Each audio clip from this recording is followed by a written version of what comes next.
Hello, this is Mayor Ford. I'm in a good mood because guess what? Channel 6 is alive and well.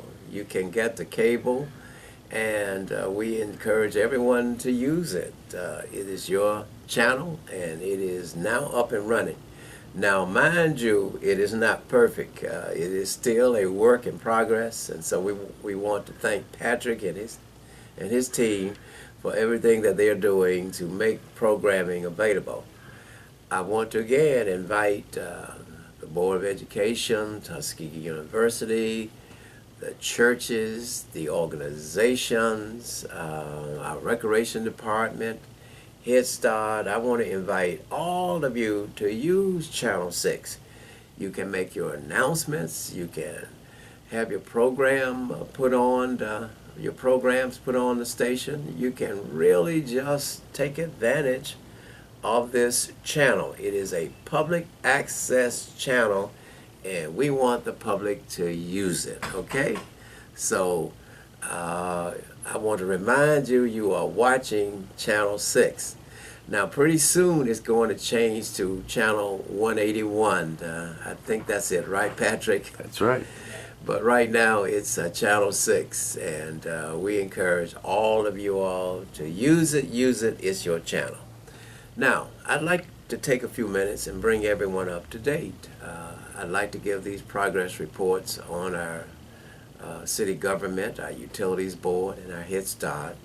The first thing I want to report is I recently attended the American Public Power Association meeting in Denver. And the most important thing I want to report, that the Alabama Municipal Electric Authority does not intend to have a rate increase in electrical power costs.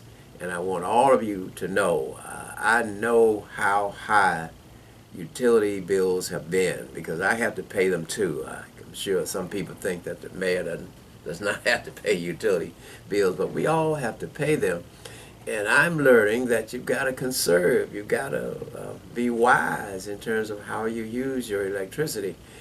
But there will not be an increase on the basic rates for our electrical costs, not for our water, not for our sewage. So that I am pleased to report. There are a lot of changes taking place in the industry, but that's not going to cause us to have to go up on the utility rates, okay?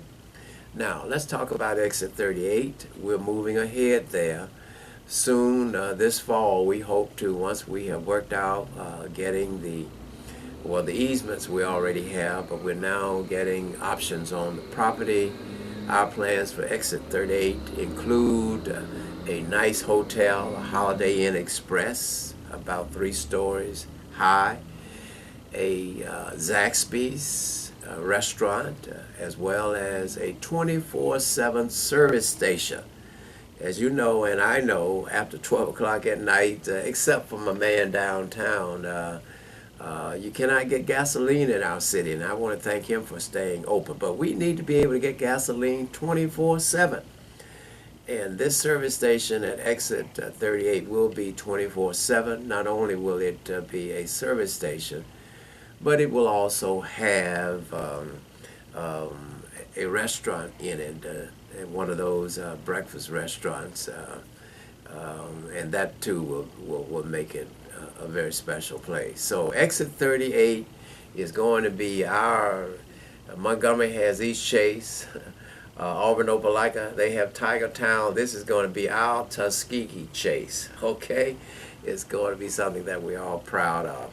Work is also underway to complete a 10-mile sewer line. We're relocating the sewage, wastewater treatment system from the south wastewater treatment plant. All of this is going to the north. And once that project is completed, we're going to work with the town of Franklin to see about getting sewage extended to the Exit 32 as well. That's our second front door to our community. We already see a new, that service station out there has been completely it's been repaired. It looks nice, and we're very proud of that. Let me also say that at Chappie James, at the corner of Chappie James and Highway 29, Jeff Potter is working on the service station and the convenience store there. Why? Because that too is a front door to our community. We recently extended the sewer line up Chappie James to that intersection, because that intersection also has great potential for growth. Now, Exit 38 is coming along well. Washington Plaza is coming along well. The Freemans are coming along well with their development. Brother Sharif is still working hard to get his restaurant open. The Nation of Islam, they're going to have a very nice restaurant. And so the quarter here, Kentucky Fried, McDonald's, the Freemans, and the restaurant, all that's coming along well. Now, the area that I'm concerned about next is the downtown central part of our city. That's where we need to concentrate. On the square is in pretty good shape, except for a couple spots that need to be the old buildings that are vacant, and we plan to try to address those vacant buildings. And the east side of town, where the bus station was, and all of that space in there, we plan to address that. A downtown redevelopment effort will be underway, which will help us to renovate some of those old buildings and provide some incentive for businesses to locate in those areas in the downtown area. You're excused. Sorry about that. Let me continue. The Head Start program, you've heard that we are going to move forward in developing a new Head Start center. Presently, we are leasing space in the downtown area.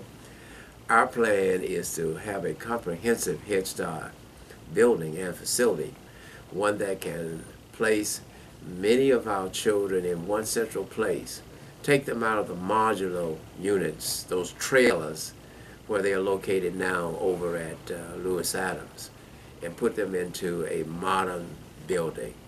We hope to begin and break ground this fall on that facility as well, because we have some 300 children approximately in Head Start, and we want them to have no less than the best in terms of facilities for our children, so that they can truly get a quality head start in life. Now, let's talk about crime in our city. It's always a challenge for us. We are putting a special effort. We said when we increased the sales tax 2 cents, that some of that money would be used to go into law enforcement.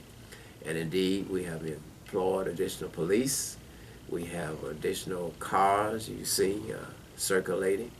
We're beefing up our patrols, and things are not perfect, but we're trying to do everything we can to keep our community safe, for us to live in a town that is safe to live in. So I want to commend the police department for what they're doing, but I want you all to know that we're not totally satisfied, and we're going to do more to protect the lives and the property of the people in this city. Now, we want to take this opportunity to welcome the new president at Tuskegee University, Dr. Brian Johnson. We want to welcome him and his family. As you know, the tradition between town and gown is a strong tradition. We want to build on that tradition. We're looking forward to working with him. I'm very pleased that the city was able to sponsor a reception for the new president. The community turned out in great numbers. I did not have an opportunity to be there in person, but as long as we had our Mayor Pro Tem and other officials there, and Attorney Fred Gray, and our city manager and others there to welcome the president. I explained to the chairman of the board that I had a previous commitment in Washington. As you know, the Obama administration has 2 more years, and we want to try to get all the money we can from Washington that we can while President Obama is in office. We have developed a close working relationship with the White House, and as a matter of fact, I'll be going to Washington again this week, meeting at the White House. We have met with the Secretary of Transportation, Secretary Fox. As you know, we expect to get a lot of money to develop our airport. We've got $100,000 this year on planning funds we'll be getting. Next year we're going to hopefully get over $800,000 for our airport. And so FAA is a part of the Department of Transportation. I'm also very interested in working to see that our VA hospital, in spite of the criticism that the VA hospital has undergone recently, and justifiably so. I can talk about the VA hospital because my father died at the VA hospital. He worked there 35 years, and he died at the VA hospital. And so I had very strong feelings about the VA. I don't think that he should have died there, but he did. That's what he wanted to do. He wanted to be treated there, and of course he didn't make it. But the point is, if I can still say that I love this VA hospital, I respect it in spite of its problems, it is still one of the most important VA hospitals in the country.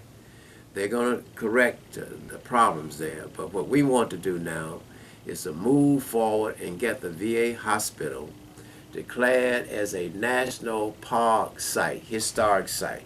We have the Tuskegee Institute National Park Site. We have the Tuskegee Airmen National Park Site, bringing in thousands of tourists. Now we want to get the VA hospital declared as a national historic site. There's a special grant that we are applying for, approximately $75,000. If we can get it, and I hope that we can, we will be able to use those dollars to do the leg work to prepare the proposal, because we've got to convince the U.S. Department of Interior, the Park Service, that the VA hospital should be declared as a national park site. I've already met with our congressman. I've already met with the VA director. All of them, they say fine, but the work that has to be done, that's what we're going to have to do, because the city of Tuskegee is taking the leadership in this effort to try to make this happen. And we're going to work very hard on that. Let me also say that we are still in federal court as it relates to Victoryland. Why? Because we have 2,000 people out of work. We are losing millions of dollars to our schools, our city, our county. Victoryland had a great impact on our economy. Presently, most of Victoryland is closed. They just have the simulcast going. We're going to stay in federal court in spite of the fact that the Attorney General, Luther Strange, has tried to do everything that he could do to throw our case out of court. But we are not going to be intimidated by him. The Utilities Board has stepped up to the plate to make sure that our lawyers know that they have their support. Why? Because the Utilities Board has lost basically its largest customer, and so we're fighting for that. That's an economic interest of the Utilities Board. The Victoryland at one point was a $2.5 million utility customer. Now you think we're going to let that go without a fight? And so we're in federal court for 2 reasons. One, because our voting rights have been violated, and secondly, because of our economic interest. The Utility Board has an interest in this.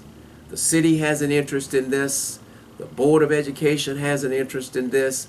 60 charities have an interest in this. The Macon County Water Authority has an interest in this. All of us are part of this lawsuit, and we're going to fight and continue to fight. We're not going to let Luther Strange get away with closing down an industry that has caused economic devastation for this county.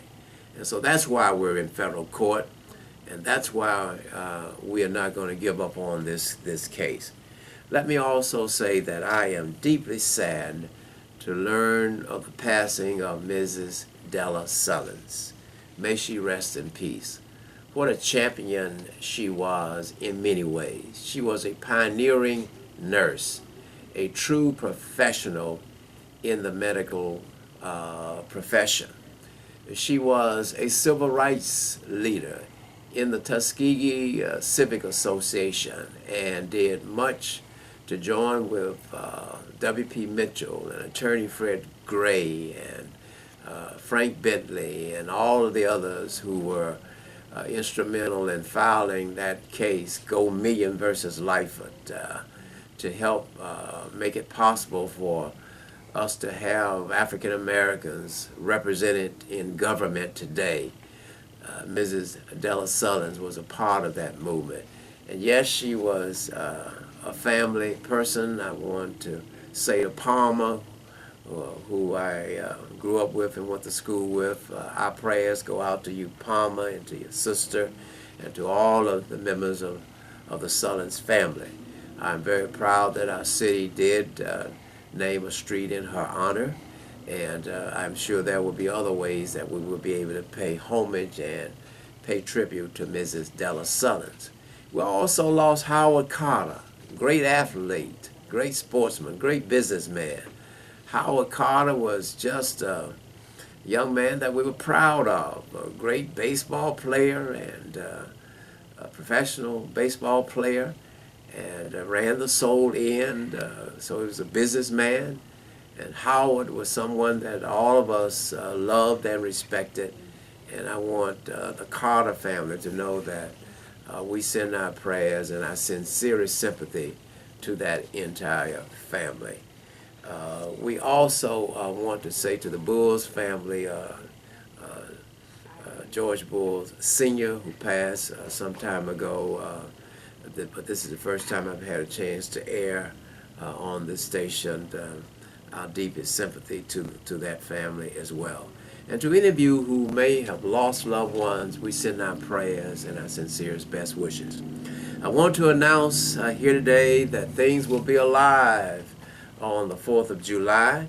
We plan to have beautiful Lake Tuskegee all cleaned up. We plan to have people fishing and boating and just enjoying the lake.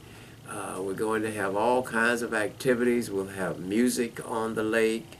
We will also have plenty of food and recreational opportunities for the children to enjoy themselves. And of course, our headline entertainment act will be Mrs. Peggy Scott Adams, a great recording artist, will be performing in Tuskegee during the 4th of July. And of course, we intend to have Guitar Slim and just a number of other great acts, the Seventh Wonder. We're just going to really have a great time. Why do we celebrate the 4th of July? Because it is the birthday of our country. We're proud to be Americans and proud to be a part of the United States of America, the greatest country on the face of the globe. And so we celebrate our independence, but we also celebrate the founding of Booker T. Washington, the founding of Tuskegee University, rather, by Lewis Adams, who was the actual founder of Tuskegee Institute. And then, of course, he had the wisdom to, Campbell, of course, George Campbell and Lewis Adams, they recruited Booker T. Washington as the first principal. It was Booker T. Washington who helped to develop Tuskegee University now with the help and support of Lewis Adams, the first birthplace at Butler Chapel Church. We're going to celebrate all of that, both the Lewis Adams family and the Washington family. We'll have the ceremony in the morning time, probably around, I guess, probably 10 o'clock. We'll kick off at the University Cemetery and have the service there, and then we will go to Ashdale and have the service there for Lewis Adams to kick off our 4th of July activity. And then we'll go to Lake Tuskegee for fun and a lot of activities and on into the night. And I'm thinking that we would probably have the final concert here at the Municipal Complex, and there will be a small charge for that in order to cover the cost of the concert with Miss Peggy Scott Adams. But the fireworks are going to be off the hook, off the chain, and our fire department is going to shoot them off because they have learned how to do that. So let's get ready for the 4th of July in Tuskegee. Now, before we get to the 4th, we've got Juneteenth. I just keynoted the Juneteenth celebration down in Edenville, Florida. They had quite an event in that city, and now we'll be having our 4th of July. The new organization that we recently organized, which is called the Alliance of Historic Black Towns and Settlements, is made up of 5 historic cities and towns. All of these towns have one thing in common. Booker T. Washington played a great role, had a great influence on the development of these towns, starting with Tuskegee Institute, Alabama, which was a settlement of its own. Tuskegee Institute, Alabama, with its own post office, its own businesses, its own community, the Greenwood community. They never got incorporated, but technically it was a black settlement. It was a town built around the university. So 1881, and then in 1887, Edenville, Florida, the first incorporated black town in America. 1887, Mound Bayou, Mississippi. Here again, Booker T. Washington went down to Mound Bayou, and more than 15,000 people gathered just to hear him speak. So he helped to establish the first bank because Booker T. Washington started the National Business League. He helped to instill to our race the importance of banking and saving our money and enterprising, if you will. And then, of course, Booker T. Washington was instrumental. Back to Edenville, he sent leaders down, the Calhouns, to start the Robert Hungerford School in Edenville, Florida. Also, Booker T. Washington was instrumental in starting the first school there in Hobson City, Alabama, which is the oldest black town in Alabama, 1899. And then, of course, the other one is Grambling University. I know, Patrick, you know about that one because he sent a member of the Adams family who became the first principal of Grambling University. And so these 5 towns, Grambling, Tuskegee, Hobson City, Mound Bayou, Edenville, all of us are now working together as sister cities. And we're going to be applying for a $75,000 grant, which we will use once we get it, to develop an application to have the VA hospital declared as a National Historic Park site. The other 4 towns will also be applying for similar historic sites as well. We're working with the National Park Service, Mrs. Sandy Taylor, to try to get this program underway. So we're very pleased about that as well. Let me conclude by saying I want to thank the council for carrying on. I was attending the American Public Power Association meeting when they had the council meeting on Friday. But I want to thank them for passing the resolution which authorized us to submit an application for a grant, a planning grant, so that we can move forward with hopefully developing a processing plant to develop Tuskegee peanut butter. Now, all of us know the role that Dr. Carver played in developing the peanut. He made several hundred useful products from the peanut. Peanut butter, if peanut butter is to be made anywhere in America, it should be made in Tuskegee, Alabama. So I want to thank Hobson Cock and David Martin from Atlanta. David Martin is a very successful entrepreneur.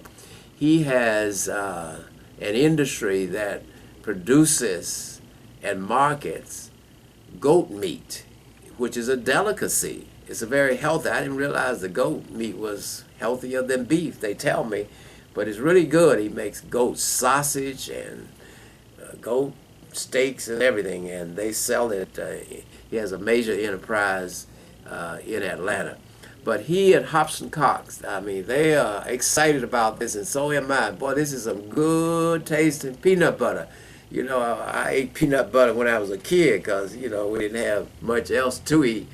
But now, I mean, this is something, especially this one, boy. It is really crunchy, and it is really great. So we're going to be working on that project as well. Let me conclude by simply saying this again. We've got a lot of work to do in Tuskegee, but we're optimistic about our future. We've got some problems and we have some challenges, but we are going to move forward. The Utilities Board, we want to thank the personnel there because in spite of the storms, they're able to keep the lights on, and we're going to continue to work on all of this. Again, thank you very much. Thank you for viewing this progress from City Hall, and we'll be coming to you in this fashion from time to time to keep you posted. And remember, use Channel 6 and continue to view this channel. Thank you very much. Greetings again from City Hall.